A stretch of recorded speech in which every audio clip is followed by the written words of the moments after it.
Well, Stephen, back into Development League action tomorrow night, and after a great result on Sunday, how are you feeling for this one?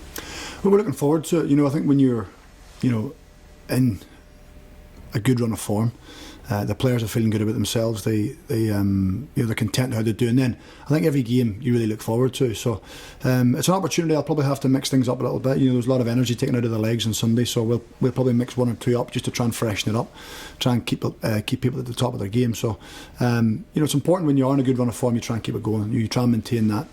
The players have got themselves into good habits. They're replicating things we continually speak about. So, in every game you want to see that, and that's all part of the development of the young players, is that they can do it more and more often. It's something we've always spoke about and I always do, is consistency. So getting their consistent decisions right brings in more consistent performances on the pitch, and if we can do that, then I think we'll continue to win games. You spoke about the energy levels there, the boys. How much does the game on Sunday affect the game coming up in terms of attitude and the way that things were won? The boys must be feeling good after Sunday. Well, they are. We had a light training session today. The boys got Monday off just to try and recover a little bit, and you can tell they're buoyant. We've seen the draw for the semi-final. They're all speaking about that. They're all wanting to be involved, and it's like you're dangling a little carrot to them to say yes, and that's ahead of you.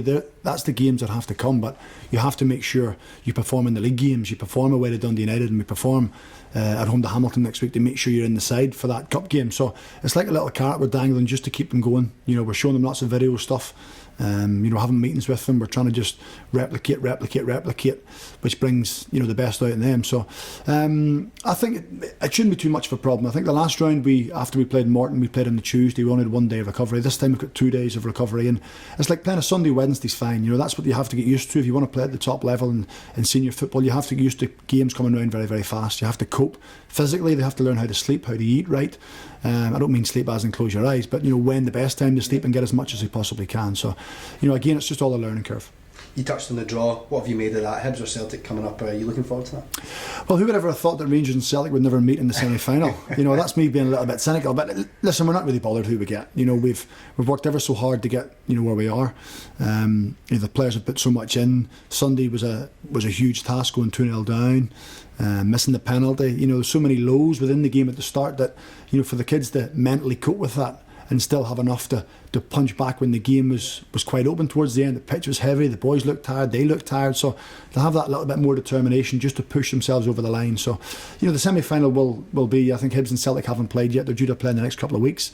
I'll probably get myself along the game just to have a little look. So that's in the future. That's something for them to aim for. They all talk about the Youth Cup. That's their big competition they all like to play in, because as I said to you on Sunday after the game, that's the competitive side of the game. That's they enjoy that side of it. So that will come. But again, if they put in consistent performances between now and then they have to justify their selection. One of the things I want to touch on, Craigs, is the amount of youngsters that are getting new contracts. They're all performing so well, and a lot of mentions going to you and the work that you're doing with them. Are you proud to see them coming on like this and getting these contracts? Of course, yeah. That's the reason why I enjoy working with younger players is because I had the chance to be a professional footballer for so many years, and I enjoyed it. I enjoyed the lifestyle. I enjoyed playing in front of fans. I enjoyed the training aspect of it. Everything about it's terrific. So for these young players to get that opportunity, that's the message I try and drill home. That if you don't do it and you don't play well, someone else comes and takes your contract. So you have to go and look after yourself by doing the extra work and being more diligent in your diet and your sleep and all your stuff away from the park. You benefit. So we've seen them benefiting this year because they've played well. They've been very, very consistent in their performances. And I think they've all deserved it. Starting from Alan Campbell right through to Ross McLean. David Turnbull signed one as well. Jake Hastie's now signed one. So it has to be a little carrot again for the other ones within the dressing to think, if I can just maintain my form for a little bit longer, I could be next getting that contract. So the club, that's the aim of the club, is to get young players into the first team. The manager's been great. I've said continually that you can get young players playing well, you can get them performing well. He has to be brave. He has to one that has to go and put them in. He has to put them in the first team. He takes the risk, not me. I give him to him and he has to go and take the risk. So credit to him for doing it. He's continually done it. He's continually put them in, and they haven't let him down. And that's the pleasing bit for me, is that when they go up, you speak to the senior players and they say they look as if they're ready to play in our first team, and that's the biggest compliment that I can receive from them. But we don't stop. We keep going and going and going. If there's 1 minute of slackness among them, we can't afford to slip up and think, well, that's me. I've played a couple of first team games, sign a new contract, I can relax. No, that's just the beginning for them. Some of them think that's the hard bit. That's the easy bit. The easy bit's getting the contract. The hard bit is maintaining it, and getting themselves into the first team, and that's always the challenge. You mentioned perhaps having to change things up due to fitness. Have you got any team news for us? We know Ross McLean obviously went off with an injury. Do you expect maybe some first team boys to come in? I'm expecting a couple of first team boys to come in. Yeah, you know, when some of them haven't played since Hamilton away, which was on Hogmanay.